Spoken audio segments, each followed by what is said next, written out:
Airbus A390. 2021க்கு பிறகு Airbus தன்னோட Airbus A380 ப்ரொடக்ஷனை stop பண்ணிட்டாங்க. அதற்கப்புறம் அவங்க தயாரிக்கிற ஒரு பிரம்மாண்டமான பிளைட் தான் ஏர்பஸ் A390. உலகத்திலேயே மிகப்பெரிய பேசஞ்சர் பிளைட்டான A380 விட இந்த பிளைட் ரொம்பவுமே பெருசா இருக்கும்னு சொல்றாங்க.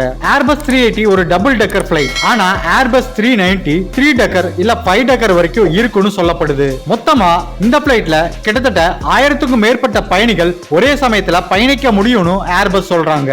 A380 விட அதிகப்படியான வசதிகளை இந்த ஏர்பஸ் A390ல ஏர்பஸ் நிறுவனம் கொண்டு வர போறதா சொல்றாங்க. இதோட ஒரு புரோட்டோடைப்பை உண்டாக்கி அதை சக்சஸ்ஃபுல்லா டெஸ்ட் பண்ணி முடிச்சிருக்காங்க.